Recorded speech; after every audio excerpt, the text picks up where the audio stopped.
क्या आपको लग रहा है इस बार बीडी राम जी फिर से हैट्रिक लगाने वाले हैं या फिर इस बार कुछ बदलाव होने वाला है? नहीं, हैट्रिक के बाद जहाँ तक है वहाँ विकेट गिर जाएगी। जब कोरोना काल से हमारा देश जूझ रहा था उस समय फ्री में मोदी जी सबके वैक्सीन लगवाए और क्या चाहिए? जाने के बावजूद भी पलामू के एससी लोगों के लिए कुछ भी नहीं कर पाए। मुझे तो नहीं लगता कि कुछ किए हैं। 2024 का चुनाव है, ये बहुत महत्वपूर्ण चुनाव है। इस चुनाव में हम युवाओं से अपील भी करना चाहेंगे कि अपने आंखें खोलो और सही जगह पे बटन दबा। यहाँ पे पलामू के युवा लोग यहाँ पे मौजूद हैं। आइए बात करने का प्रयास कर रहे हैं कि पलामू लोकसभा संसदीय क्षेत्र से इस बार जो है कि बीडी राम जी का पलड़ा भारी है या ममता भुइयां जी का, और एक तरफ से कामेश्वर बैठा जी भी बहुजन समाज पार्टी से खड़े हुए हैं। आइए जानते हैं कि आखिर यहाँ पे किसका ज्यादा बोलबाला है और यहाँ के युवा किसके साथ हैं।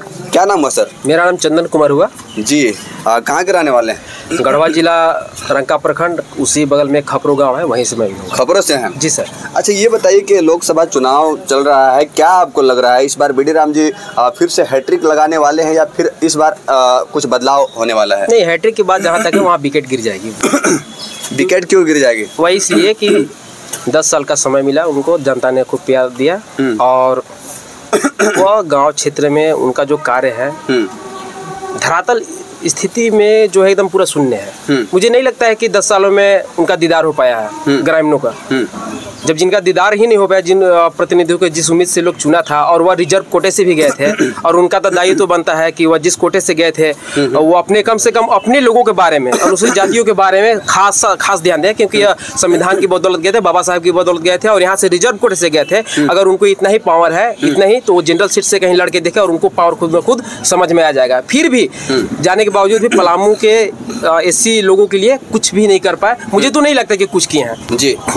तो कम से कम मोदी जी को तो देखिए, मोदी जी तो अच्छा कार्य कर रहे हैं, सब गरीब को राशन दे रहे हैं, उज्ज्वला योजना के तहत गैस सिलेंडर मिल रहा है, आयुष्मान कार्ड के द्वारा इतना गरीबों को स्वास्थ्य में लाभ मिल रहा है, तो और क्या चाहिए आप लोग को? देखिए सर, जब से चुनाव स्टार्ट हुए हैं 50-51 से, उस समय का जो समस्या था और जब नेताओं आते थे जो लुभावनी बातें जो किया करते थे, जिसमें रोटी कपड़ा मकान देने की बात किया करते थे, अब आज भी इतना सालों के बाद भी लगातार जो चुनाव हो रहे हैं, आज भी वही समस्या है और वही लोगों का मांग भी है। तो इतना सालों में आखिर बदला क्या?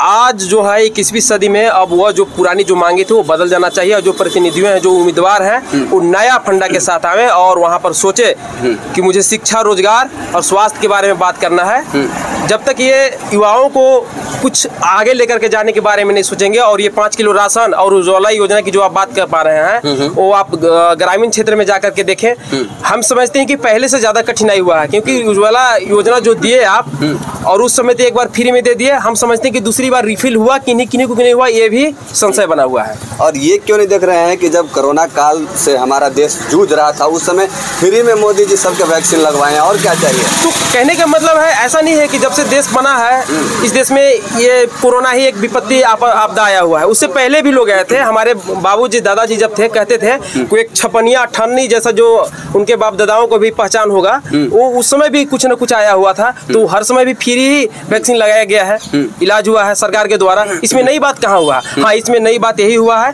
कि इस बार मोदी जी को सामने लाया गया है और ये बताया गया है कि अगर ये नहीं होते तो कोरोना काल में आप नहीं हो पाते। ये जबरदस्ती लोगों को मन में बैठाया गया है। क्या जबरदस्ती कहलवाया जा रहा है कि मोदी जी? नहीं, जबरदस्ती कहलवाया नहीं जा रहा। पहले भी जब विपत्ति आई थी इस तरह का, जो आपको भी हो सकता है, आप अपने पिताजी और बाबूजी दादाजी को देखेंगे तो उनके भी बाएं हाथ या दाहिना हाथ में अठन्नी का आएगा, तो उस समय भी फ्री में वो दिया गया था इलाज। और इस बार कोई नया नहीं हुआ है। इस बार कहने का मतलब है कि मोदी जी कोई अजूबा चीज नहीं किए हैं। बिल्कुल, देश के साथ ऐसा कोई भी विपत्ति आता रहेगा। जो केंद्र में सरकार है, जिसकी राज्य में सरकार है, वो जनता के साथ वादा करती है और ये कमिटमेंट करती है कि हम लोगों के साथ रहेंगे, इनका सुख सुविधा में, दुख में हम इनको साथ देने का काम करेंगे, इलाज देंगे। अरे ये क्यों नहीं देखते हैं आप लोग कि राम मंदिर का मामला बहुत दिन से उलझा हुआ था, वैसे से बड़े बड़े मामले को मोदी जी सुलझा दिए। बिल्कुल सही बात है। राम मंदिर बन गया। जो राम को चाहने वाले लोग हैं उनके लिए शुभकामनाएं हैं। लेकिन लेकिन राम एक धर्म का विषय है और हर धर्म के लोग अपना अपना मानने का एक तौर तरीका है, आस्था है, विश्वास है। अगर आस्था है तो वो दर्शन का विषय है, न कि प्रदर्शन का विषय है। जो प्रेजेंट टाइम में किया जा रहा है, किसी भी धर्म को लेकर के प्रदर्शन किया जा रहा है, जो आने वाला वक्त में या प्रेजेंट टाइम में वह दुखद है, हानिकारक है। इस देश की 2024 का चुनाव है,